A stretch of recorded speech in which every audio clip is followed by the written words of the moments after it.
So my name is Tannis, and my project is on a herniated disc. I've chosen this subject due to the fact that I've had several people in my family suffer from herniated discs, and they've all gone through various treatments to solve their problems. So here we go. As my activity, I have provided some questions that I'd like you guys to answer. And the first one is, on average, how long does a herniated disc take to heal without surgical intervention? Number 2, what is the most common area for a herniated disc to develop? Number 3, what percentage of people will improve or recover from a herniated disc without surgical intervention? And number 4, how do you prevent herniated discs from happening? What is a herniated disc? A herniated disc is when the disc annulus cracks or ruptures, allowing the nucleus or the jelly-filled center to squeeze out. So I know it's a little hard to see on the thing, so I have also grabbed a donut, which is roughly in relation to what it looks like. Okay, so this would be the disc annulus, and this would be the nucleus. So as pressure goes on to the donut, it will squeeze out onto the nerves, which once onto the nerves, that is what causes the pain. And now on to symptoms. Well, what causes a herniated disc? Herniated discs can happen spontaneously, either through injury or improper lifting. Other factors that can affect the degeneration of your discs are smoking, genetics, excessive weight, repetitive twisting movements, and high impact athletic activities. Now on to symptoms.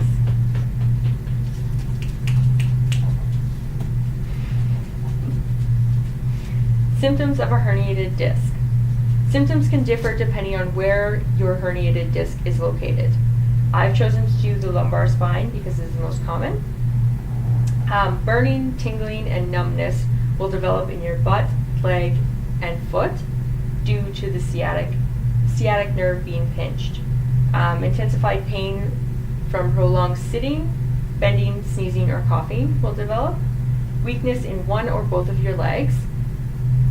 Pain without specific movements, usually bending forward or twisting, and in rare cases, loss of the bladder or bowel movements. How a diagnosis is made. So when you first experience pain, you should go to your family doctor. They'll do a medical history, and then they'll do a physical examination and perform a bunch of tests to see your muscles and whether they're weak or there's any numbness there.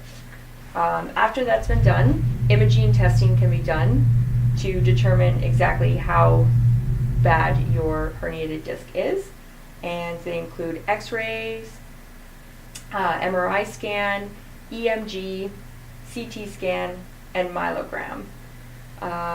Unfortunately, if your herniated disc is bad, then you'll have to see a neurologist or an orthopedist or a neurosurgeon, unfortunately. How to prevent herniated discs. Exercise. Exercise and strengthening of the trunk muscles will prevent the spine from losing its support and stabilization. Maintaining good posture. So good posture is important because it reduces the pressure on the spine as well as the discs. And lifting properly. So when you do lift something, you definitely want to take the strain off your back and put it into your legs. So you're going to want to bend your knees and keep your back straight and lift up. So maintain a healthy weight. Excess weight puts pressure on the spine and also makes your discs more susceptible to herniation. Diagnosis. So, treatments for herniated discs.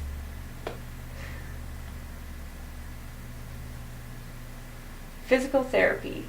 So physical therapy is one of the non-invasive treatments that you can do as part of your treatment plan for a herniated disc. So most times they try to keep you away from surgery. They keep it as a last resort. So physical therapy, they use a number of different methods. So traction. Traction will gently pull apart the bones to reduce the risk of the disc herniation. TENS machine. TENS machine uses electrical current to stimulate the muscles. Hydrotherapy. Hydrotherapy is great for relieving the muscles and relaxing them. And hot and cold therapy. Using heat increases the blood and delivers extra oxygen and nutrients. It also will remove the waste byproducts that are in your body.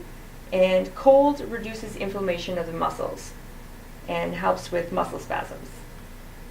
So, chiropractic.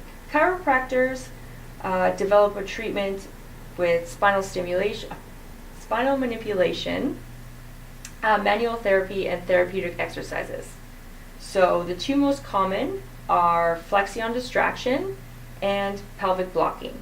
So flexion distraction, they use a special table and they distract and stretch the spine in order to give you that extra movement and pull your discs away from the nerve. And then pelvic blocking uses cushioned wedges, which are placed under your pelvis, and they also will stretch out your spine and move your disc away from your nerves. So, exercise. There are several exercises that can assist with the healing.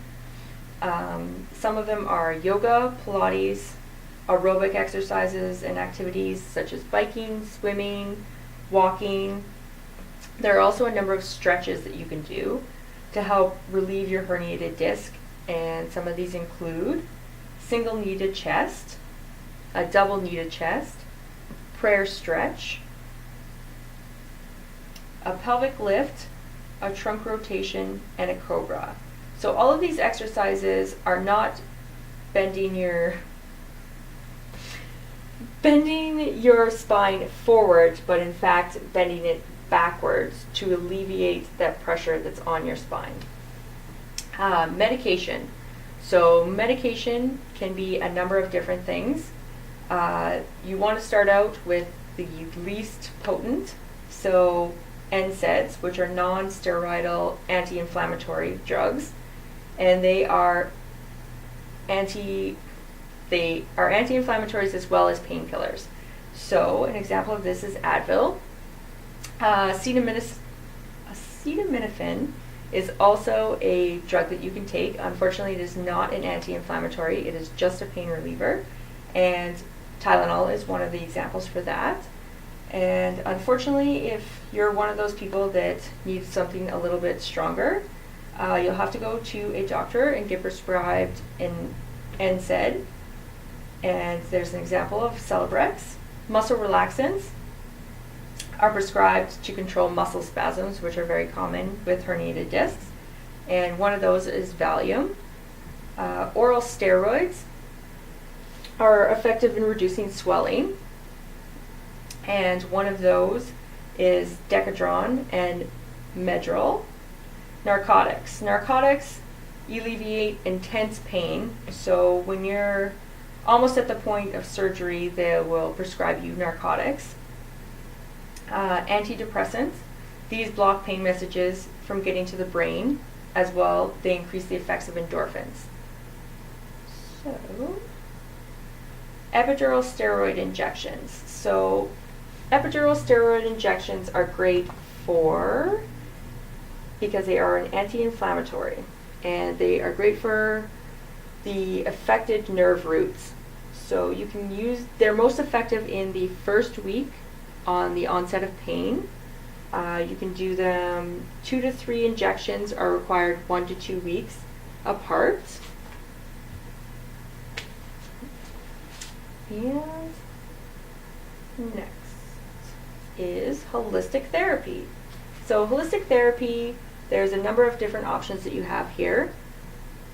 Massage therapy, we have acupuncture, nutritional supplements, and acupressure. So, and if all of these treatments fail, then we have, unfortunately, surgery. So there are different kinds of surgery for a herniated disc. The two most common are a discectomy, which removes all or part of the damaged vertebral disc, or a laminectomy.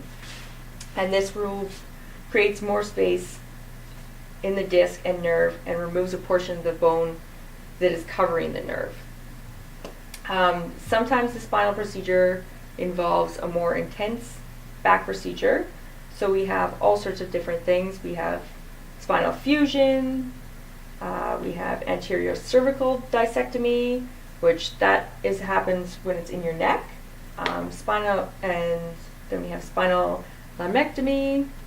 So now we're on to facts and statistics. The most common area for a herniated disc to develop is the lumbar region of the spine, right here. This is where we do most of our twisting and our bending. 80 to 90% of herniated disc injuries will heal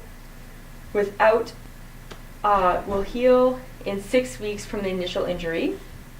People can have a herniated disc without ever knowing it, as long as your nerves are not pressurized. Lumbar disc herniation is one of the most common disc herniations. It occurs 15 times more than cervical or your neck disc herniation. Disc herniation occurs 8% of the time in the cervical region and only 1 to 2% of the time in the upper, mid, or thoracic up here. So, answers to the questions. Number 1, 6 weeks is the average time it takes for your herniated disc to heal without surgical intervention. Lumbar section of the spine is the most common area for herniated disc to develop. 80 to 90% of people improve or recover without surgery. Exercise, maintaining good posture, lift properly, and maintain a healthy weight. These are all things that are preventative measures from you ever developing a herniated disc. These are my references for all of my articles, and these are my references for my pictures. Hopefully you enjoyed. Thank you.